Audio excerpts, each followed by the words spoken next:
Real Madrid traveled to Camp Nou to take on Barcelona in Iniesta's final El Clásico. Check out my second channel if you want to see the videos I wasn't able to post here. The game ended 2-2, but were Real Madrid the better team? Or was it Barcelona who played the second half with only 10 men? I already know people will start disliking and commenting about the title without even watching the video, so I would appreciate if you let me know after watching the video. Having said that, let's get into it.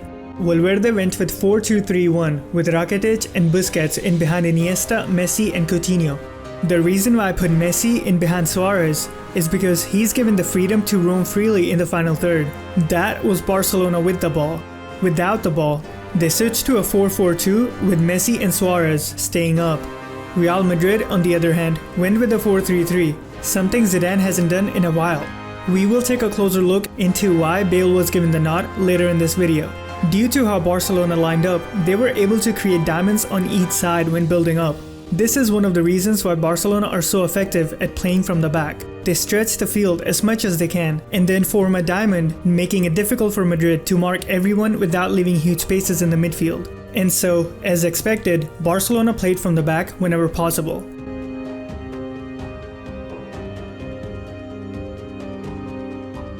When Barcelona got upfield, Iniesta dropped into half space on the left side, while Alba basically became a left winger until the ball stayed in the final third.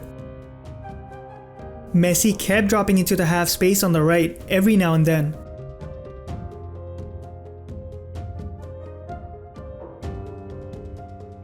Coutinho, Iniesta and Messi dropped deep from time to time as a Madrid defender would be staying tight with them.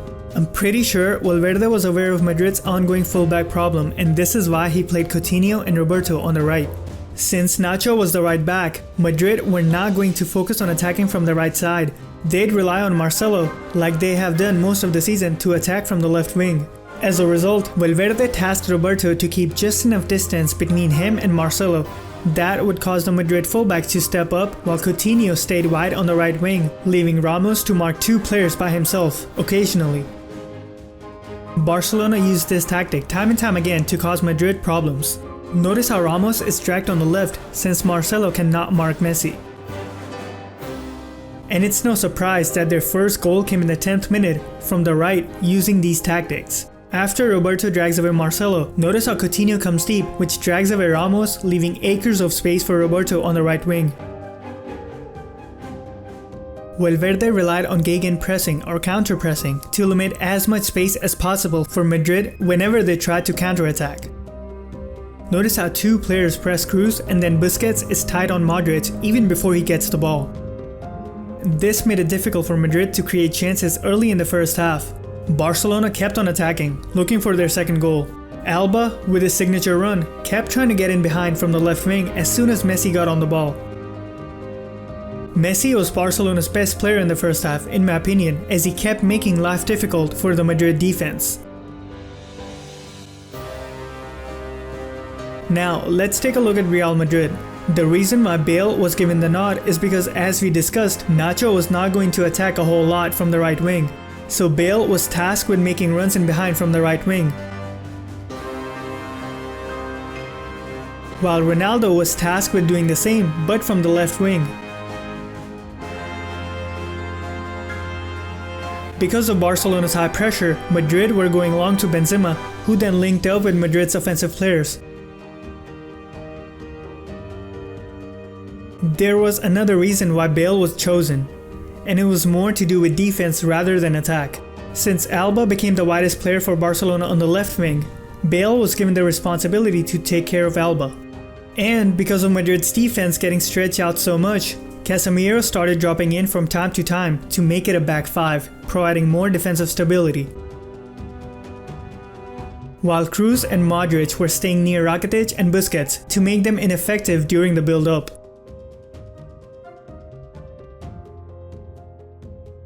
It took some time, but Madrid started to get into their rhythm as they looked more comfortable with the possession. Everyone is wide, creating space for Ronaldo to drop into and help in the build-up. Madrid were finding huge spaces in behind Barcelona's midfield after they got away from the first wave of high pressure, and were counter-attacking a lot more after conceding the first goal.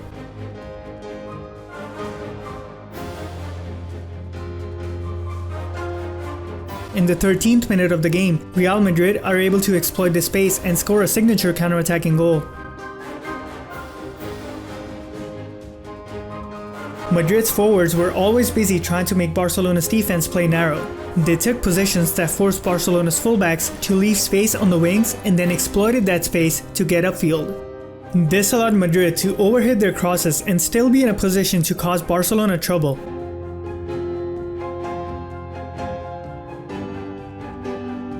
Madrid kept finding spaces in the midfield as Rakitic and Busquets were having a difficult time every now and then.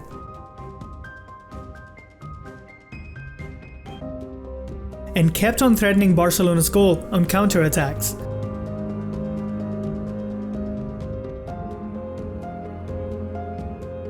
Things started to heat up as the first half was coming to an end, and in the last minute of the half, this happens.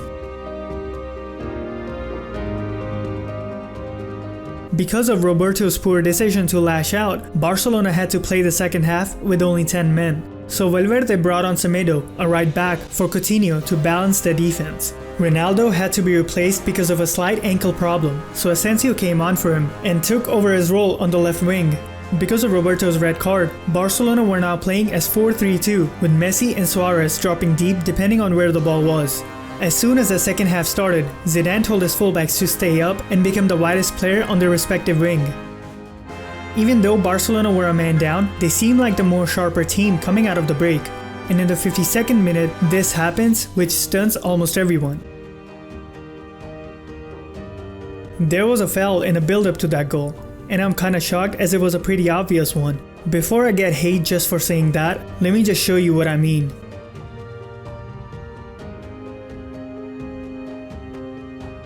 Not too long after that goal, Andrés Iniesta, one of the greats, bid farewell after playing about an hour in his last El Clásico. Paulinho came on for him, which changed Barcelona's midfield a bit. Paulinho was much advanced than Rakitic and Busquets, who stayed back after the substitution. In the 68th minute, Zidane brought on Vázquez for Nacho, since he needed to have an attacking threat on the right side, and Nacho does not offer as much of a threat from the wings. Bale was given the freedom to roam around in the final third, and kept trying to make something happen to get Madrid back into the game.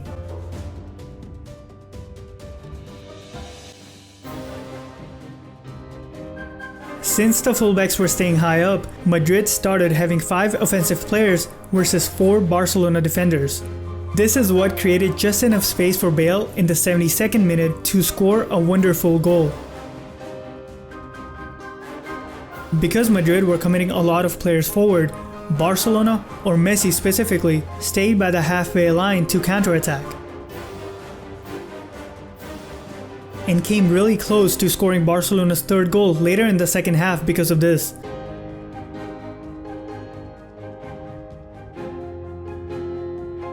Messi was causing Madrid trouble single-handedly on occasions.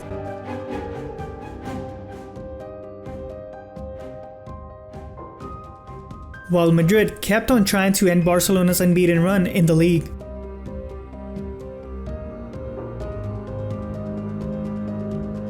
In the 76th minute, there was a huge penalty shout that again surprised everyone because it looked quite clear since Alba did not even get a slight touch on the ball. There were many decisions that went Madrid's way as well, so the referee was not having his best game. Also, VAR is going to be introduced next season, which should deal with problems like these. Navas, just like against Bayern in the second leg, played brilliantly. The game ended with both sides level on 2 goals. Barcelona were able to make sure their unbeaten run still goes on, even when the odds were stacked against them, which is impressive. While a couple of poor decisions from the referee make it seem like Madrid could have won this game. I want to know what you guys think. Were Real Madrid the better team, or was it Barcelona who played the second half with only 10 men? Let me know down in the comments below. Also, I really appreciate you guys being okay with me putting sponsors in my videos. Don't worry, they won't be a regular thing, and I'll only have them when I need them since ad draft sucks at the moment and because of the demonetization and stuff. You guys will always come first. Don't forget to subscribe if you haven't already and leave a like if you enjoyed. Follow me on social media. The links can be found in the description.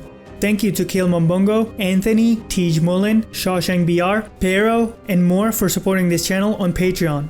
If you like what I do and would like to support the channel so I don't have to rely on the ad revenue, check out the Patreon page by clicking the link in the description or the pop-up on the top right.